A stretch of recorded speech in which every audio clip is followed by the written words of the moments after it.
누구에게나 사람이 늙어간다는 것은 그렇게 유쾌한 것은 아닙니다.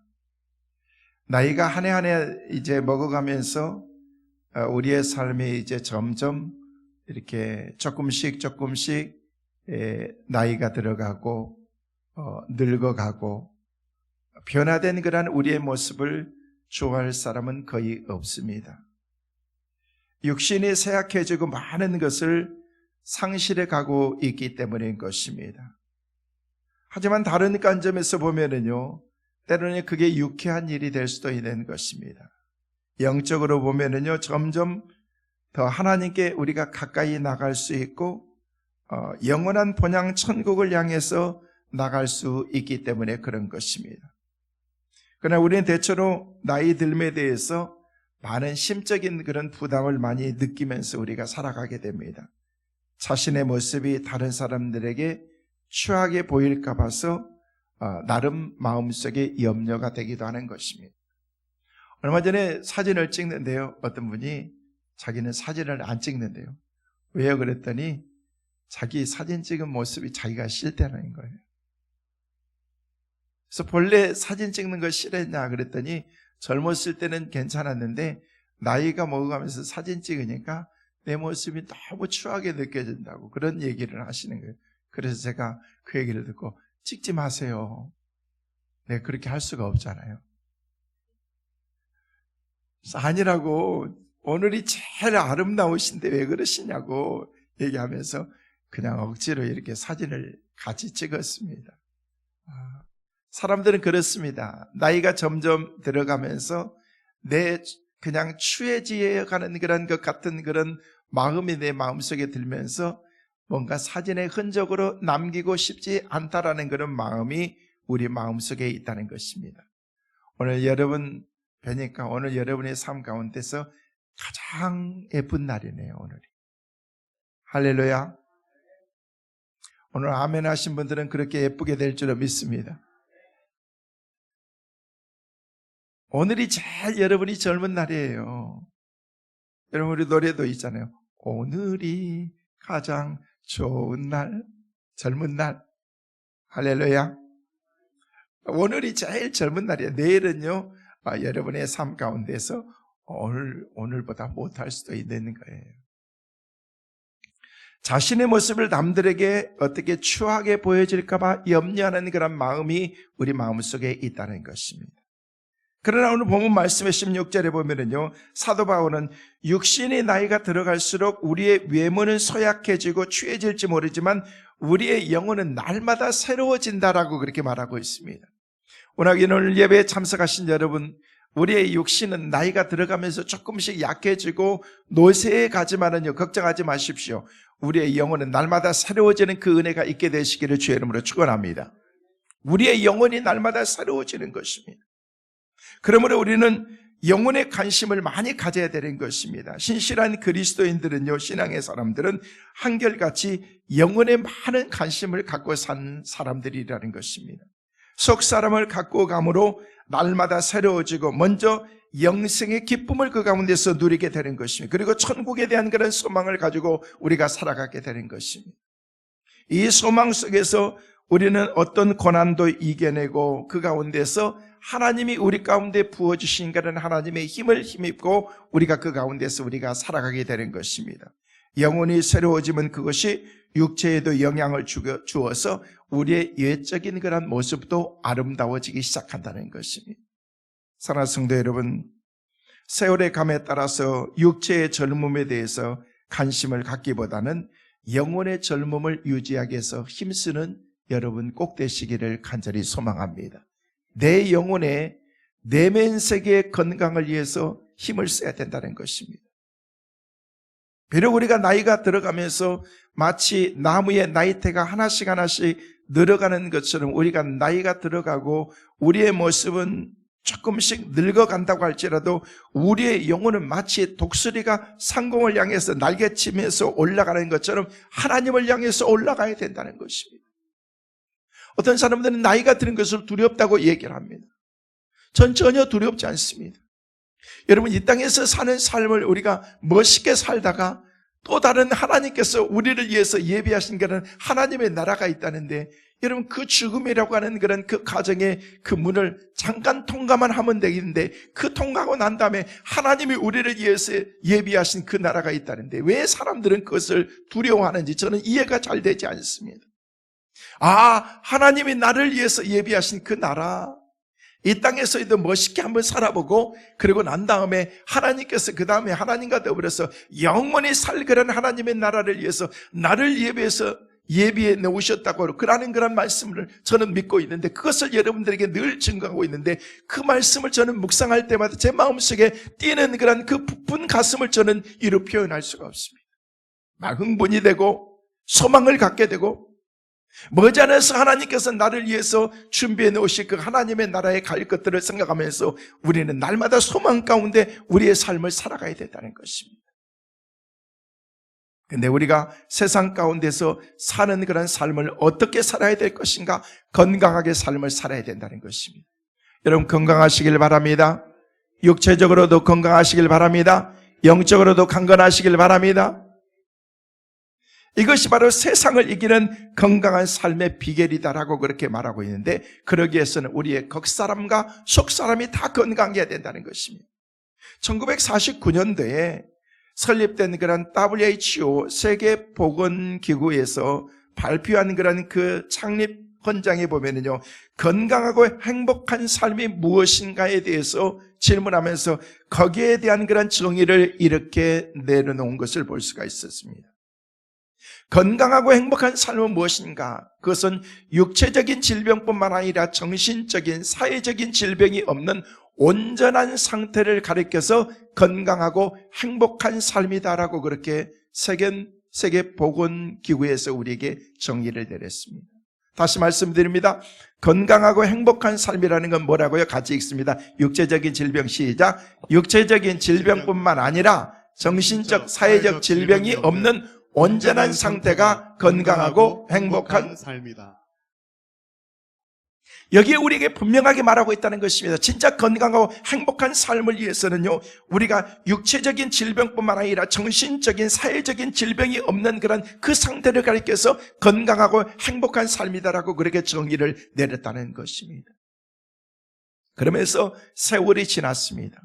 50여 년이 지나고 난 다음에 1998년에 다시 WHO에서 세계보건기구에서 다시금 건강하고 행복한 삶의 그 비결이 무엇인가에 대해서 얘기를 하면서, 전에 50년 전에 육체적인 질병, 정신적인 질병, 사회적인 질병이 없는 그런 상태가 건강하고 행복한 것이라고 얘기했는데, 거기서 하나를 50년이 지나고 난 다음에 더했습니다. 이게 뭐냐면 스피리추얼, 영적인 건강이라는 것입니다. 그래서 정말 우리 가운데 정말 중요한 것은 뭐냐면요, 신체적이고 정신적이고 사회적이고 영적인 그런 건강을 가지고 있는 사람들이 진정한 건강하고 행복한 삶을 살게 된다는 것입니다. 이것은 성경에 나와 있는 전인적인 건강을 우리에게 말하고 있는, 영혼, 육, 전체적인 모든 건강을 가리켰는데, 보건기구에서는요, 전에는요 그런 영적인 건강까지는 생각하지 않았습니다. 근데 세월이 지나면서 정말 중요한 게 뭐냐면요, 우리가 진짜 건강하고 행복하기 위해서는요, 영적인 그런 스피리추얼 이곳에까지 관계를 갖게 있으면서 사람들이 여기까지도 건강한 사람들이 진정한 건강한 사람이라고 그렇게 정의를 내렸다는 것입니다. 여러분, 겉사람의 건강이 소중하지만 영적으로 건강해야 참된 그런 행복한 삶을 우리가 살아갈 수가 있다는 것입니다. 여러분, 프랑스의 유명한 작가였던 루이 페레스트라는 그런 사람이 이제 어느 날 휴가를 즐기기 위해서 영국의 해안가에 잠시 이제 휴식을 취하면서 그곳에 가는데, 바로 이게 페레스트라는 사람이 그곳에 왔다는 얘기를 듣고서 많은 사람들이 그곳을 찾아와서 그를 만나는데, 어떤 한 기관에 찾아와가지고 당신을 우리 기관에 초대하고 싶다. 그래서 무슨 기관이냐고 그랬더니 콩쿨 대회를 한다는 얘기를 들은 거예요. 그래서 그냥 그러냐라고 얘기해서 자기가 나름 네임덱도 있고 유명한 사람이기 때문에 그런가 보다 생각해서 그냥 무슨 미인 콩쿨 대회 아니면은 무슨 콩쿨 대회를 하겠지 하면서 오케이라고 그렇게 하면서 가봤는데, 그런 콩쿨 대회가 아닌 자동차 콩쿨 대회였다는 거예요. 자동차가 오니까 그 어마어마하게 이렇게 큰 거리에 자동차를 한 대씩 이렇게 놨는데 아주 앤티카, 아주 오래된 전통카들을 이렇게 한 40여 대가 넘는 그런 전통카들을 쫙 이렇게 나열하면서 이렇게 세워놓고서 그 가운데서 가장 좋은 차, 1등 차가 어떤 차인가를 뽑으면서 바로 이 포레스트에게 이게 질문을 하는 거예요. 당신이 한번 이것들을 이렇게 보면서 이렇게 한번 심사를 해줬으면 좋겠다.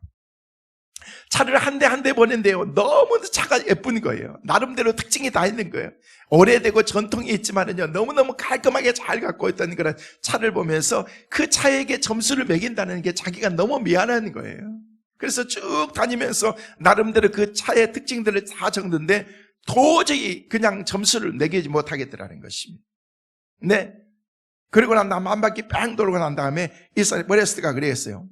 나는 외적인 것만 보니까 잘 모르겠는데 차의 안의 상태도 한번 봤으면 좋겠다 하면서 본네트를 한 번씩 다 열어봐라 라고 그렇게 얘기를 한 거예요. 그래서 자기 자동차의 앞에 본네트를 이렇게 열으면서 열었는데 차들마다 다 깨끗하게 관리를 하고 다 하면서 나름 특징들이 있는데 어떤 차는 정말 깨끗하게 그냥 엔진까지 지역까지도 깔끔하게 닦은 차가 있는가 하면요, 그렇지 못한 차가 있더라는 것입니다. 기준을 어떻게 둬야 될지 모르겠으니까 이게 포레스트가 가서 이게 먹이면서 했는데 자기는 나름대로 내 차가 우승의 반열에 들 거라는 그런 생각을 가지고 있었는데 이 차는요 떨어졌던 거예요. 가만히 생각해 보니까 뭐냐면요, 안에 엔진 쪽에는요 청결하고 깨끗하게 하지 못했던 것입니다. 그래서 발표하고 난 다음에 이 사람이 그렇게 얘기를 하는, 불만을 품고서 다음과 같이 그렇게 항의를 하는 거예요. 모터의 내부를 검사한다는 말을 아무에게도 나는 듣지 못했습니다. 이 얘기는 뭐예요? 여러분, 이 말은 사전에 지시가 없었기 때문에 모터를 손질하고 안에 본네트 안에까지 이렇게 손질해 오지 않아서 입선하지 못한 것에 대해서 불편과 불만을 가지고 있었다는 얘기인 것입니다. 이 말을 들었던 포레스트는 다음과 같이 그렇게 얘기를 했습니다. 미인은 콩쿨이 있을 때 미리 목욕하고 오라고까지 주의할 사람은 아무도 없습니다. 그런 것은 각자가 알아서 해두어야 할 일입니다. 여러분, 미인대회를 하는데 미인대회 하기 위해서 여러분 목욕을 잘하고 깨끗하게 하고 와야 됩니다. 안 해도 알아서 다 하고 오는 거예요. 여러분, 그 말은요, 내 삶 가운데에서 겉만 중요한 것이 아니라 보이지 않는 그런 그 내면 세계가 얼마나 중요한 것인가를 우리에게 가르쳐주고 있는 것입니다. 여러분, 석달음에 겉보다도 속이 안이 더 중요하다는 그런 말이 있습니다. 아무리 겉이 멋있어도 속이 충실하지 못하면요, 아무리 겉이 건강하게 보여도 속이 여러분 병들었으면요, 그 사람은 건강한 사람이 되지 못하는 거예요. 우리의 육체 가운데에서 눈, 코, 입, 귀, 손, 발 다 있습니다. 그러나 우리의 눈에 보이는 그런 기관만 있는 것이 아니라 우리 안에 속에 있는 그런 지체 가운데에서도 눈에 보이지 않는 그런 우리의 그 내장 안에 있는 그런 우리 몸 안에 있는 그런 기능들이 많이 있다는 것입니다. 뭐가 중요할까? 다 중요하죠. 손은 손대로, 코는 코대로, 귀는 귀대로 다 중요합니다. 근데 중요하지 않는 것이 없지만은요, 저는 제 개인적으로 그렇게 생각해 봤어요. 보이는 것은요, 잠깐 그렇게 째가지고 그냥 빨간 약 바르고 그렇게 파스 붙이고 그러면은요, 나을 수 있지만은요, 우리는 이 몸 안에 있는 그런 기능들이 약해져 있을 때는 우리는 잘 모르지 않습니까? 보이는 것도 중요하지만 보이지 않는 그런 우리의 어떤 그런 모습들이 얼마나 중요한 것인가를 우리는 알 수 있다는 것이죠. 그래서 하나님께서는요, 네가 겉도 중요하지만은 네 속이 중요하다. 보이는 네 모습만 아니라 네가 보이지 않는 그런 내면 세계의 그 모습이 중요하다. 그래서 저는 오늘 본 말씀을 중심해서 겉사람과 속사람에 대해서 여러분과 함께 말씀을 나누려고 하는 것입니다. 여러분, 성경에 나오는 그런 인물들 가운데 보면은요, 바리새인이라고 하는 사람이 꼭 많이 등장하게 되는데, 바리새인들은 유대사회에서 칭찬받고 인정받는 사람들이었습니다. 그들은 철저하게 열심적인 그런 신앙 행위가 있었고 그냥 충분히 존경받을 만한 그런 삶을 살았던 사람들이 바리새인들이었거든요. 왜냐하면 그들은요, 그 점을 생각하면서 늘 구제하고 금식 기도하고 철저히 종교 의식 생활을 하면서 심지어는 그들이 우연히 가다가 무슨 약초를 한 뿌리 캤습니다. 그러면 약초를 캐면은요, 그 약초를 캔 것까지도 11조까지도 철저히 들으면서 했던 것들인데, 했던 사람들이었는데, 우리 주님께서는 그 사람들에 대해서 인정하지 않았다는 거예요. 그 사람들에 대해서 우리 주님께서는 평가하면서 뭐라고 책망하시면서 해칠한 무덤 같은 그런 인간들아 라고 그렇게 말했다는 거예요. 여러분, 무덤이요 얼마나 무섭고 더럽습니까? 여러분, 덮어져 있기 때문에 그렇지만은요, 그 안에는요 성장이 썩고 냄새나고, 이게 바로 무덤이라는 것입니다. 그런데 해칠을 하얗게 그냥 예쁘게 칠하는 그런 것을 표현하면서 우리 주님께서 바리새인들 가리켜서 해칠한 무덤 같은 인간들아. 여러분, 그 얘기를 들었을 때 바리새인들이 얼마나 화났겠습니까? 그리고 난 다음에 그것도 우리 주님께서 부정해가지고 양의 탈을 쓴 일 같은 인간들아. 오늘 주님께서 저와 여러분에게 나타났어요. 이 해칠한, 여러분 손가락질 했다고 나한테 가르쳤다고 또 할까? 해칠한 무덤 같은 인간들아. 양의 탈을 일 같은 인간들아 라고 그렇게 얘기하면은요, 여러분 기분 좋겠어요? 얼마나 자존심 상하겠어요. 그렇게 지적하고 외식하는 자들에게 우리 주님께서는요, 너희들에게 화가 있을 거야. 화가 있을 거야. 하나님은 진실성이 없고 거룩한 거짓된 그런 사람은요, 거룩한 삶을 살기를 원하는데, 그렇게 살지 못한 거짓된 사람은 아무리 재능이 많고 그 사람이 아무리 지식이 많아도 하나님께서는 그 사람을 귀하게 여기지 않으신다는 것입니다. 하나님은 진실하신 분이고 사탄은 거짓말쟁이입니다. 그래서 거짓의 아비라고 말하고 있는 것입니다. 예수님이 세상에 계실 때 강도나 창녀도 받아주시고 구원해 주셨지만, 바리새인들은 겉과 속이 다른 위선자들이었기 때문에 7번씩이나 화 있을진저 외식하는 서기관과 바리새인이요, 우리 주님께서 계속해서 그렇게 말씀하셨다는 거예요. 그런데 오늘 보면은요, 이 시대에도, 오늘을 살아가는 우리 시대에도 이런 바리새인과 같은 사람들이 있다는 거예요.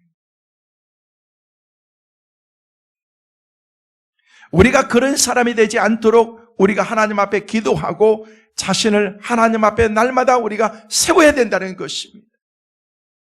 바리새인들에게 책망하고 바리새인들을 지적하는 그런 그 모습을 보면서 우리 주님께서 나의 모습을 보면서 그렇게 지적하고 책망한 것은 아닌지 우리가 생각해야 된다는 것입니다.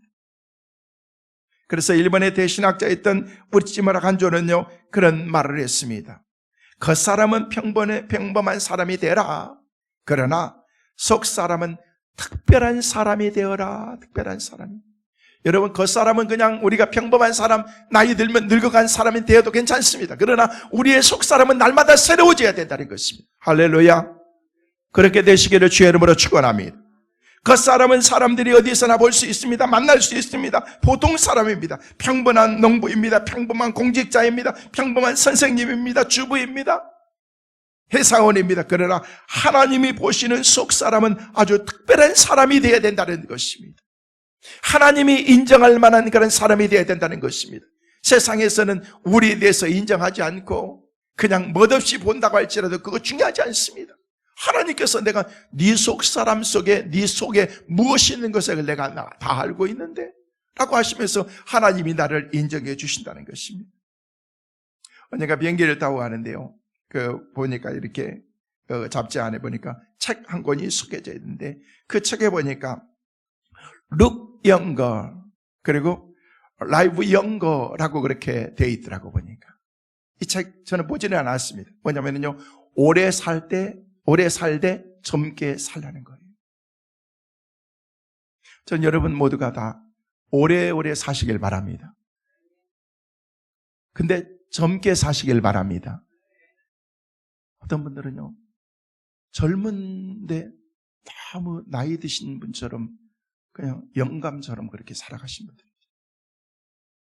그렇게 살면요, 재미없어요. 나이 들어도 그냥 젊게 사시. 건강하게 젊게 사는 게 이게 중요한 것입니다. 우리가 잘 아는 메가드 장군이요, 유명한 말을 했습니다. 이런 신념으로 활기찬 인생을 우리가 살아야 되는데 그는 우리에게 그렇게 말을 했습니다. 여러분은 의심을 품으면 늙고 신념이 있으면 젊어집니다. 여러분은 두려움을 가지면 늙고 자신을 가지면 젊어집니다. 여러분은 절망을 느끼면 늙고 희망을 품으면 젊어집니다. 여보세요. 의심 품고 두려움 가지고 절망 가운데 살아가면요, 여러분이 젊게 살 수가 없어요. 신념을 가져야 젊게 살 수 있습니다. 여러분이 스스로 자신을 가져야, 희망을 가져야 여러분이 젊게 살 수 있다는 것입니다. 어떻게 참 메가더 장로이지만 훌륭한 사람이지만요, 이렇게 훌륭한 얘기를 할 수 있을까? 성경은 이 점을 강조하고 있습니다. 사람은 날마다 새 힘을 얻으면서 살 수 있다는 것입니다. 그런데 사도 바울은 인생의 중반에 들어가면서 자신이 얼마나 신비로울 만큼 역동적으로 살아가고 있는지에 대해서 우리에게 말하면서 우리에게 도전하고 있는 것입니다. 너는 네 외적인 삶만 위해서 살지 말라. 내면 세계의 건강을 위해서 네가 살아라 라고 그렇게 우리에게 도전하고 있는 것입니다. 자, 오늘 보면 16절 말씀 같이 한번 여러분과 함께 읽도록 하겠습니다. 같이 보십니다. 그러므로 우리가 낙심하지 않습니다. 우리의 겉사람은 낡아지나 우리의 속사람은 날마다 새로워지. 여기 말씀 보니까 우리가 낙심하지 아니하니 우리의 겉사람은 낡아지지만 우리의 속사람은 날마다 새로워지고 있습니다 라고 그렇게 우리에게 말하고 있다는 거죠. 우리의 겉모습은 얼마든지 바뀔 수가 있는 것입니다. 그러나 겉모습이 바뀌었다고 우리의 속사람까지 바뀌는 것은 아니거든요. 보통 사람들은 겉모습을 보고 사람들을 많이 평가하는 경향이 많습니다. 물론 중요합니다. 왜? 외적으로 풍기는 그런 모습이 그 사람에게 첫 인상이라는 것이 있기 때문에. 그래서 외적인 것도 여러분이 잘 갖고 와야 됩니다. 그러나 겉모습만 봐서는 사람이 모른다는 거예요. 저 사람에게 저런 모습이 있었어? 여러분, 사람 지내다 보면은요, 그 사람들에게 있어서 그런 모습들을 발견하고서 우리가 스스로 깜짝깜짝 놀라는 그런 일들도 있다는 것입니다. 왜요? 겉모습과 내가 보이는 그런 모습으로 생각했던 그 사람의 이미지와 그 사람의 모습을 보면서 너무 다른 그런 모습을 볼 수 있기 때문에 그렇다. 근데 이 겉사람이라는 것은요, 시간이 가면은요, 후패해지게 되어 있는 것입니다. 나이가 들수록 우리는 겉모습이 초라해지고 병들고 약해지고 변해가는 것, 이건 어쩔 수가 없는 일이라는 것입니다.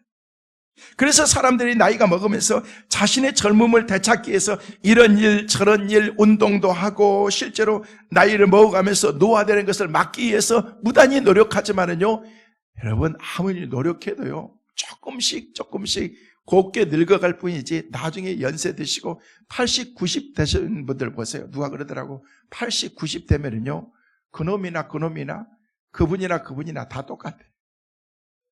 다 똑같아. 배운 사람이나 못 배운 사람이나 이쁜 사람이나 안 이쁜 사람이나 다 거기서 거기라는 거예요. 여러분 어쩔 수 없습니다.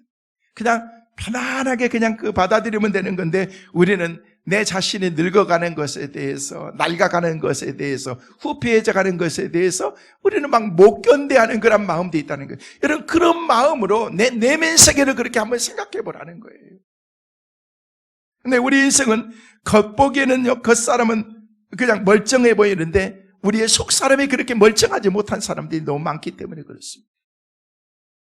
여러분 결국 인생이 변하는 것은요 겉사람이 변해야 되는 것이 아니라 내 속에 있는 속사람이 변해야 거기서부터 평안이 오고 기쁨이 오고 만족이 그 가운데서 올 수가 있는 것입니다. 그래서 우리는요 이 겉사람의 꾸밈이나 가꿈이 결국엔 다 나중에 보면은요 부질없다라는 것들을 다 깨닫게 되는 것입니다.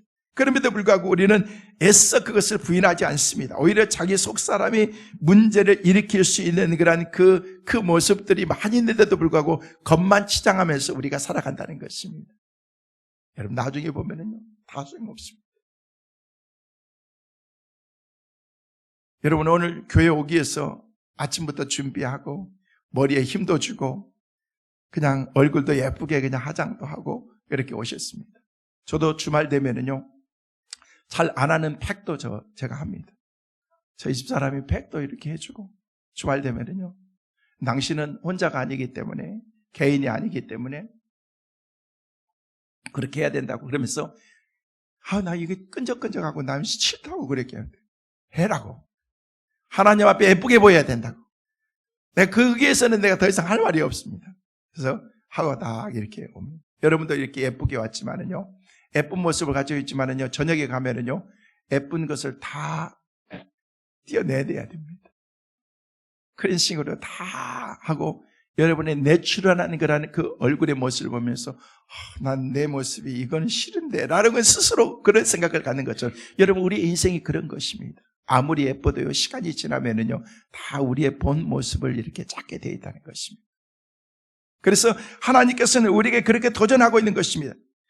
우리는 겉만 화려한 인생이 아니라 우리의 내면과 우리의 속사람이 화려해지고 건강해지고 새로워질 수 있는 그런 사람이 되라라고 그렇게 우리에게 강조하고 있다는 것입니다. 그렇다면 이 겉사람과 속사람이 새로워지고 건강해지려기 위해서는 우리는 그만한 노력을 해야 되는데, 대가를 지불해야 되는데, 어떻게 할 때 우리가 겉사람과 속사람이 강건해질 수 있는가? 저는 몇 가지로 여러분에게 말씀을 드립니다. 첫째로, 뭔가가 여러분이 새로워지기 위해서는 여러분이 반드시 훈련이 필요하다는 것을 알아야 되는 것입니다. 여러분, 겉사람인 우리의 모습, 예를 들어서 내가 다이어트를 해야 되겠다 그렇게 생각하면요, 맘만 먹어서는 다이어트가 절대 되지 않습니다. 여러분이 알고 계실지 모르겠어요. 여러분 매주 보기 때문에 모르시겠지만은요, 제가 최고로 많이 살쪘을 때의 모습과 오늘의 지금의 모습은요, 6kg가 빠졌습니다. 몰라, 여러분 몰라. 맨날 보니까. 근데 어느 날 제가 사진 찍어놓은 제 모습을 보고 설교하는 그런 제 모습을 보니까 내가 못 보겠더라고. 내 모습이 내가 너무너무 싫은 거야.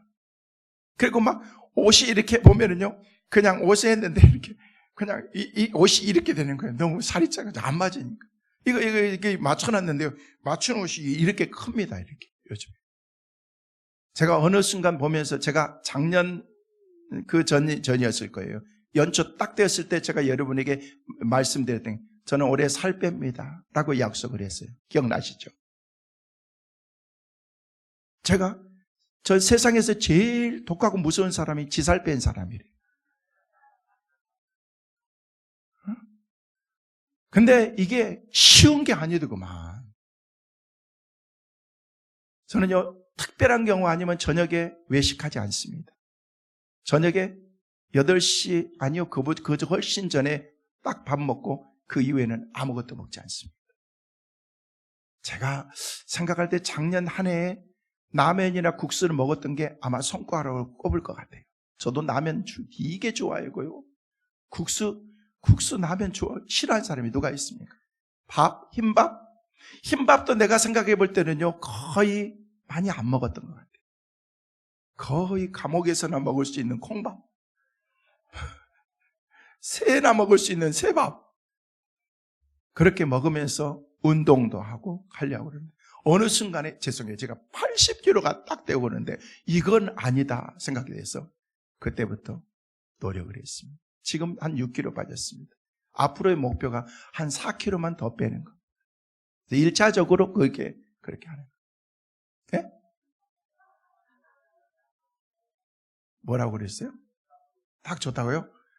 남의 살이라고 그렇게 함부로 말하는 거 아닙니다.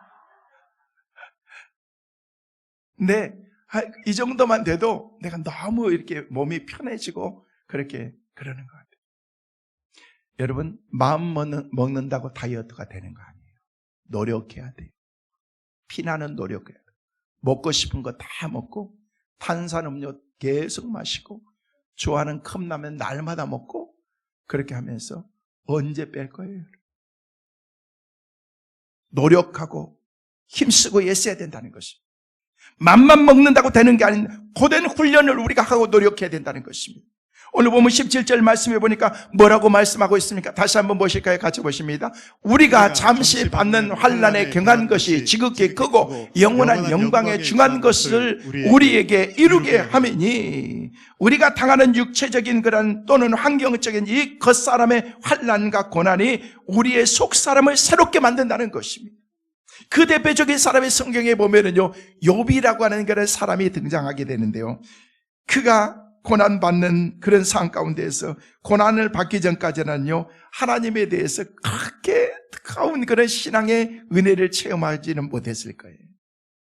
근데 고난을 당한 후에, 고난의 대가를 지불한 후에 그는 정금 같은 그런 믿음의 사람이 되었고, 귀로만 듣던 그는 하나님을 자기의 눈으로 보는 신앙, 다시 말해서 체험적인 그런 신앙의 사람으로 완전히 바뀐 것을 우리는 볼 수가 있다는 것입니다.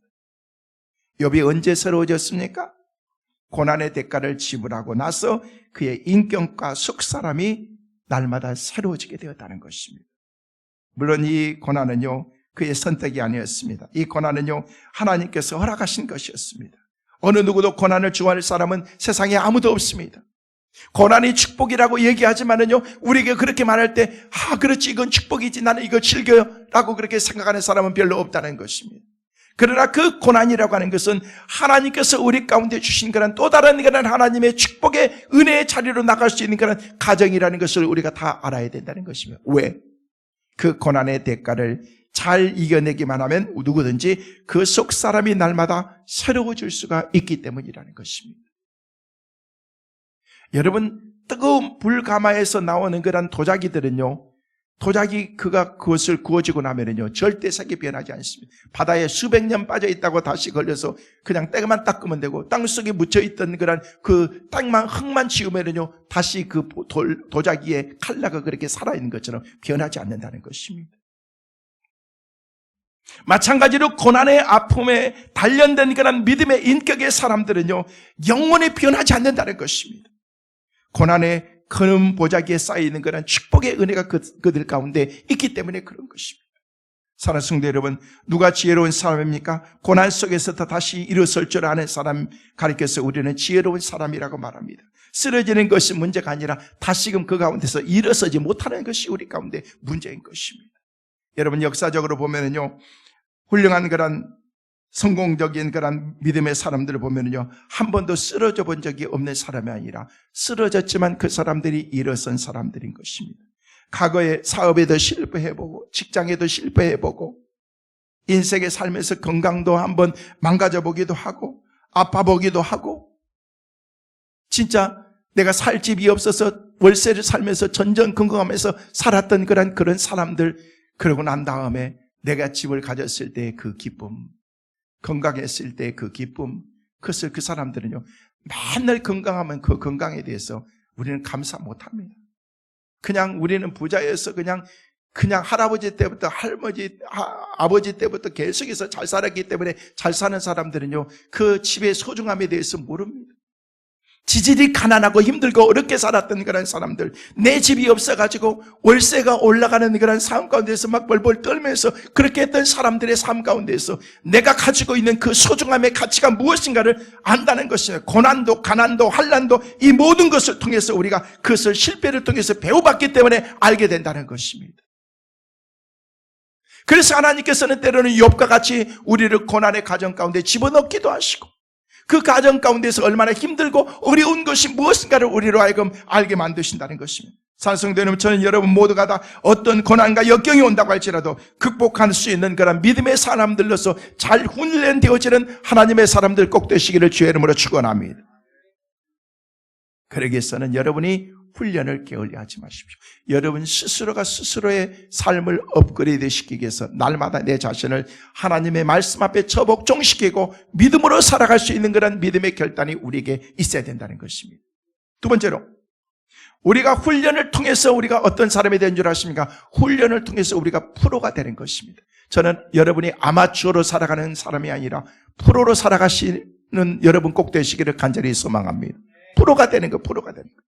다시 한번 16절 말씀 같이 한번 읽어보실까요? 같이 보십니다. 그러므로 우리가 낙심하지 아니하노니 우리의 겉사람은 낡아지나 우리의 속사람은 날로 새로워지는도다. 날로 새로워져야 된다는 것입니다. 우리 인간은요, 날로 새로워져야 되는 것이 우리의 과제라면요, 이게 저절로 되는 게 아니라는 거예요. 노력해야 된다는 거예요. 말씀을 드린 것처럼 다이어트 해야 되겠다? 노력해야 된다는 거예요. 먹고 싶은 거 다 먹고, 그냥 그러면서 언제 여러분이 그 주옥 같은 고귀한 살을 언제 다 뺄 수 있겠어요?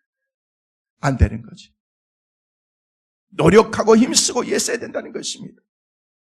여러분, 운동하는 선수들 보셨습니까? 시즌이 아닙니다. 운동하는 시즌도 아닌데도 그 추운 겨울에 그냥 반바지 입고 막 뛰면서 땀을 뻘뻘 흘리면서 막 뛰고, 그 더운 날씨에 나가면은 숨이 헉헉 막히는데 그들은요 줄에 타이어 매가가지고 막 바닷가에서 막 그걸 메고 뛰고, 이거 보면 미친 거죠. 저게 제정신입니까? 근데 왠 줄 아십니까? 훈련하는 거예요. 훈련. 나중에 게임을 위해서 내 자신의 몸을 만드는 것입니다. 훈련하는 과정이라는 것입니다. 여러분, 그래야 내가 새로워질 수 있기 때문에 그랬다는 것입니다. 해리 빌레오마스라고 하는 그 사람이 쓴 책 가운데 그리스도인은 어떻게 살아야 되는가라는 그런 그 책이 있는데요. 그 책에 보면은요, 어떤 그리스도인들은요, 그리스도인답게 사는 사람이 있는가 하면은요, 참된 그리스도인으로서 그리스도인의 삶을 살지 못한 사람들이 너무 많다는 것입니다. 영적인 삶을 살지 않는 그리스도인들이 세상에 너무 많다는 것입니다. 우리가 이 질문에 대해서 우리가 스스로 생각해 봐야 되는, 나는 그리스도인으로서 내가 영적으로 살고 있는가? 나는 하나님의 사람으로, 나는 목사로서, 장로로서, 권사로서 내가 하나님의 사람답게 내가 살고 있는가? 내 자신을 생각해 봐야 된다는 거예요. 내가 거기에 대해서 yes! 라고 그렇게 자신 있게 그렇게 말할 수 없다면요, 우리가 어떻게 하면 내가 영적인 그런 그리스도인으로서 내가 믿음으로 살 수 있을까? 내가 생각해 봐야 된다는 것입니다. 그러면서 그는 이렇게 말합니다. 영적인 삶을 살지 않는 그리스도인들은 더 이상 그리스도인이 아니다. 영적인 삶을 살지 않는 사람들은 그리스도인이 아니라는 것입니다. 하나님을 바라보면서 믿음으로 살지 않는 사람들은 죄송하지만 그 사람들은요, 껍데기만 신앙의 사람이고 교인이지 영적인 믿음의 사람이라고 말할 수 없다는 거예요. 보이지 않는 영원한 것을 바라보고 살라는 것이며, 보이지 않는 것은 뭘 말하는 것입니까? 우리의 속사람, 신령한 것을 말하는, 천국을 말하는 것이며, 천국을 바라보면서 영원한 하나님의 나라를 바라보면서 사는 사람들은 늘 영적인 중심, 교회 중심, 우리의 삶이 영적으로 사는 삶을 위해서 힘쓰고 애쓰게 되어 있다는 것입니다. 여러분, 사도행전 말씀을 묵상하다 보면요, 많은 사람들이 나오고 교회들이 나오는데요, 사도행전의 말씀 가운데서 강조되는 그런 사람들 보면요, 베레아 사람들 베레아 교회, 예루살렘 사람들 예루살렘 교회, 안디옥 사람들 안디옥 교회들이 나오는데, 베레아 사람들은요 보면은요, 날마다 말씀을 깊이 묵상하는 사람들이었습니다. 예루살렘 사람들은요, 전적으로 그냥 기도하는 그런 일에 힘썼던 사람. 안디옥 교회 사람들은요, 그 사람들은요, 선교하고 열정적인 복음 전하는 그런 전도하는 일에 힘썼던 사람들이라는 것입니다. 그러면 그 사람들은요, 말씀만 묵상하고 기도를 안 했는가? 아니라는 거예요. 이 모든 전인적인 모든 것들을 병행해 가면서 살았던 그런 사람. 여러분, 이 사람들이 모두 다 한결같이 신령한 것에 우리의 모든 삶의 모든 것을 투자하면서 매진했다는 것입니다. 그냥 어느 날 갑자기 그렇게 신령한 사람이 되는 게 아니고, 신령한 그런 교회가 된 것이 아니고, 하나님께서 인정할 만한 그런 교회가 된 것이 아니라는 것이, 철저하게 그들의 삶의 모든 포커스가 하나님께 영적인 곳으로 그들의 삶의 모든 것이 맞춰졌기 때문에 그렇습니다. 여러분, 그렇게 애쓰고 힘쓸 때 그의 영이 그 속 사람이 새로워질 수가 있는 것입니다. 그렇게 그런데 문제는요, 우리의 겉사람, 우리의 육체는 신령한 것을 싫어한다는 거예요. 제가 지난 금요일 심야기도 때도 말씀을 드렸습니다. 우리의 영과 육이 있는데, 영은 육을 싫어한다. 육은 영을 싫어한다. 왜? 우리의 육체는 계속해서 쉬고 편안하고 안식 이런 것들을 좋아하는데, 영은 그렇지 않습니다. 너 기도해야 돼. 심야기도에 나가야 돼. 새벽기도 나가야 돼. 믿음으로 살아야 돼. 하나님의 사람들은 그게 아니야 라고 그렇게 얘기하면요, 우리는 타협합니다. 에이 이 정도면 나는 충분해. 우리 교회 보니까 권사님도 나는 그렇게 살지 않는데 나는 초신자야. 난 이 정도면 내가 충분하는데. 여러분, 그렇게 생각한다네. 근데 그렇지 않습니다. 여러분, 우리가 모두가 다 갖는 그런 마음일 것입니다. 목사인 저도 때로는 그렇습니다. 때로는요, 쉬고 싶을 때가 있습니다. 육체적으로, 본능적으로, 때로는 그냥 편하게 살고 싶다라는 그런 생각이 들 때가 있다는 것입니다. 그러나 그렇게 살면요, 저는 목사가 아닌 것입니다. 저는 그런 생각이 들 때마다 늘 갖는 마음이 뭔 줄 아십니까? 나중에 은퇴하면은요, 편안하게 쉴 수 있을 텐데, 나중에 하나님께서 부르시면 죽고 나면은요, 영원히 쉴 수 있을 텐데. 얼마 전에 한 선배 목사님을 만났는데, 선배 목사님이 그래요. 김 목사 요즘에 되게 바쁘더라. 열심히 그렇게 활동하고 사역하니까 너무 좋다라고 그렇게 말씀하시면서, 그분이 말씀하시는 게 뭐냐면, 그러면서 물 들어올 때 넣어줘야 돼 라고 얘기하시더라고요. 뭔 말인지 잘 모르는데 나중에 그 말이구나. 열심히 일할 수 있을 때 열심히 일하라는 그런 얘기인 거예요. 전 너무 감사해요. 어떤 사람들은 자기는 한 20년 전으로 돌아갔으면 난 20년 전에 절대 돌아가고 싶지 않아요. 자기 한 40년. 여러분 40년 전으로 돌아가고 싶어요? 다 돌아가고 싶은가 봐. 고개를 끄덕끄덕 안 하고 그런 거. 저는요, 난 지금이 제일 좋아요. 진짜요. 뭐 20년? 40년? 젊으면 좋겠죠. 근데 어차피 살다가 나중에 또 갈 건데 뭐 또 사는 그 힘들고 어려운 삶을 왜 우리가 또 살아야 돼요? 그럴 필요 없잖아요. 한번 살아봤으면 되는 거지. 그냥 때 되면 하나님께서 이제 영원한 하나님의 나라를 위해서 준비한 그 나라를 바라보며 사는 거지. 나는요, 내 인생 가운데서 20대, 30대, 40대, 50대, 지금 60대 중반을 지금 나가고 있습니다만은요, 저는요, 제 인생 가운데 이렇게 보니까 제 지금의 삶이 내 삶 가운데서 하나님께서 가장 이렇게 활동하면서 하나님의 일들을 감당할 수 있도록 만들어주신 거예요. 난 너무 감사해요. 요즘에 지방에도 가고 그러면요, 목사님들 만나면은요, 내가 완전히 그냥 큰형이 되구만.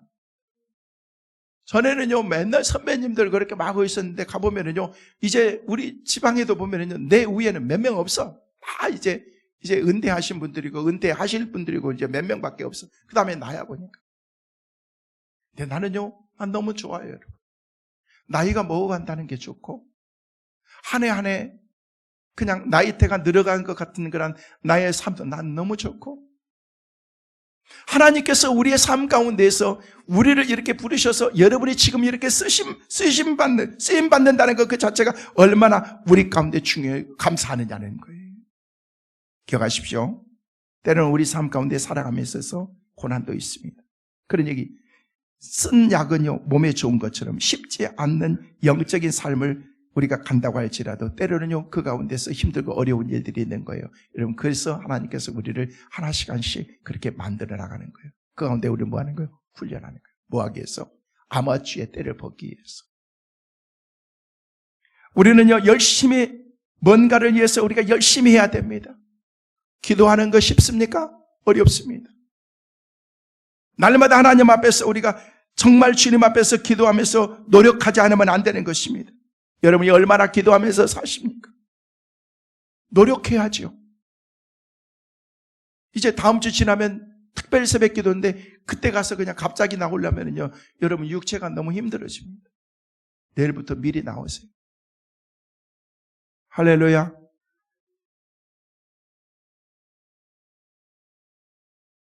새벽 기도 나오라면요, 아멘도 하나도 못해가지고. 육신적인 에너지와 마음을 모든 것을 모아서 하는 것이 하나님께 기도하는 것입니다. 말씀을 드린 것처럼 쉽지 않습니다. 그런 노력이 필요합니다. 그 노력을 하면은요, 우리가 아마추어적인 신앙에서 프로적인 신앙으로 우리가 바뀔 수 있다는 것입니다. 여러분 인생을 프로답게 사세요. 여러분 뭘 하든 직장생활도 신앙생활도 여러분이 뭘 하든 주방에서 음식을 만들어도 아마추어처럼 하지 말고 프로처럼 하는 거예요. 여러분 무도 썰 때도 그냥 쓰지 말고 따다다다다다다다. 우리 성도들 참 음식도 잘하고 너무 프로들이 너무 많아서 그렇게 신앙생활도 프로. 여러분 프로들은요 자기 프라이드가 있습니다. 스스로. 왠 줄 아세요? 실력이 있기 때문에 그렇습니다. 아마추어들은요 맨날 흉내만 냅니다. 아 이렇게 하면 되던데. 예수님의 제자들이 아마추어잖아요. 그래서 한번 흉내 내봤습니다. 아주 강아지 망신 다 당했잖아요, 여러분. 안 되는 거예요. 흉내 낸다고 되는 거 아닙니다. 실력이 있으면 스스로 프라우드하게 힘을 얻게 되고 자신감이 있게 된다는 것입니다. 이게 바로 프로인 것입니다. 그때 여러분은 언젠가 속 사람이 새로워지는 그런 그 은혜를 여러분이 경험하게 될 것입니다.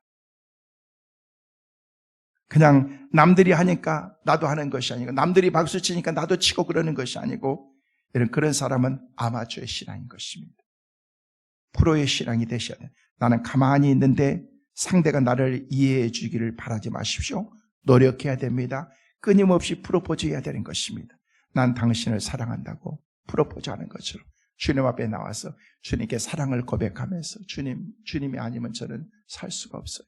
주님이 내 인생의 최고예요 라고 그렇게 고백할 수 있는 신앙, 그 사람은요 주님과 친밀한 교제를 가지면서 주님과 가까워질 수 있다는 것입니다. 여러분은 조금만 훈련하고 노력하면 지금 있는 그 자리에서 아마추어의 그 때를 다 벗고 여러분 프로답게 살아가게 될 줄로 믿습니다. 그런 믿음의 사람들 꼭 되시기를 주의 이름으로 축원합니다. 마지막으로 한 가지만 더 봅니다. 프로가 되기 위해서는 여러분의 생각을 바꾸십시오. 생각. 18절 말씀 같이 한번 읽습니다. 18절. 우리가 주목하는 것은 보이는 것이 아니고 보이지 않는 것이니 보이는 것은 잠깐이요 보이지 않는 것은 영원함이라. 여러분 겉사람과 속사람이 새롭게 된다는 것은요 뭐냐면요 한마디로 말해서 여러분의 생각이 바뀌는 것입니다. 여러분의 생각의 그릇에 뭐가 채워져 있습니까? 옛날에는요 온통 그냥 먹고 잘 사는 것이 우리의 삶의 문제였습니다. 그래서 옛날 어른들은요 만나기만 하면요 지금도 만나면 그렇습니다. 인사가 뭐냐고 식사하셨어요? 언젠가 물어보더라고 나한테 목사님 식사하셨어요? 제가 물어서 그랬어요. 안 먹었으면 사줄 거예요? 그랬더니 드셨어요? 안 드셨어요? 그래서 그게 인사인 거야 인사. 우리는요 하도 배가 굶어가지고 먹고 사는 게 힘들어가지고 우리가 전 세계에서 인사를 식사하셨어요? 라고 인사하는 나라는 우리나라밖에 없을 거예요. 여러분. 너무너무 가난하게 살았기 때문에. 근데 하나님께서 우리에게 그렇게 물어보시는 거예요. 우리의 관심이 네가 뭐냐? 세상적인 관심이 뭐냐? 내 인생에서 내가 그렇게 중요하다고 생각해왔던 것들에 대해서 네가 생각을 한번 바꿔라. 과거에 젊었을 때는 예전에 교회 다니기 전에는요 중요하게 생각하는 것에 대해서 네가 마음을 바꾸라고 그렇게 말씀하고 있다. 그때 우리의 속사람이 이제 바뀔 수가 있다는 거예요. 훈련의 시간, 고난의 시간, 노력의 대가, 여러분이 그렇게 줬던 세상의 관심사를 하나씩 내려놓을 때에 우리의 내면의 속사람이 그때부터 살아나게 된다는 것입니다. 그때 여러분의 삶이 새로워질 수 있는 여러분의 생각을 바꾸세요. 나는 이대로 괜찮아. 아니요. 계속해서 여러분 정진하고 하나님 앞에서 믿음으로 살기 위해서 힘쓰십시오.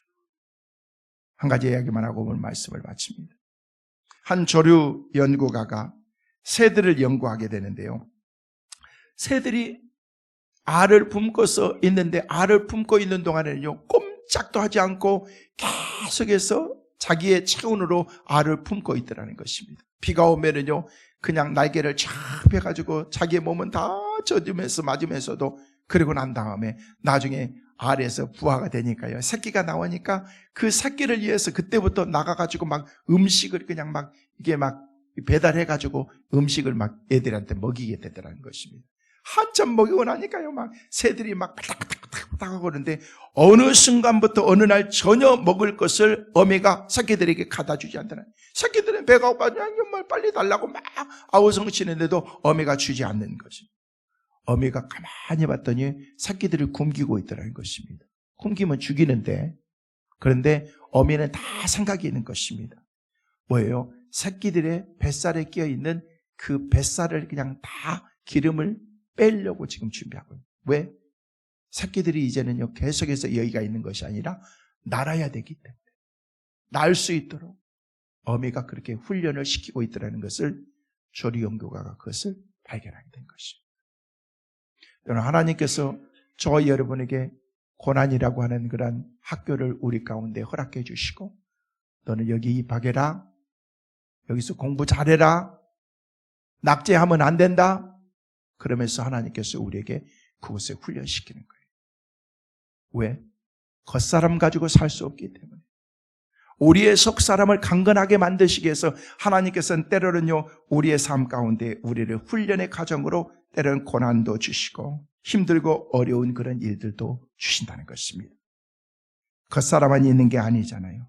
우리의 내면에 또 다른 인생이 있습니다. 겉은 늙고 나이 먹어 어쩔 수 없지만 우리 속사람은 점점 날마다 더 새로워질 수 있는 것을 믿으시면서 여러분의 인생도 여러분의 삶도 여러분의 가정도 교회도 겉만이 아니라 속까지 새로워지고 날마다 회복되어 있어서 하나님이 기뻐하는 그런 그 삶을 살아갈 수 있는 우리 모든 성도들 꼭 되시기를 주의 이름으로 축원합니다.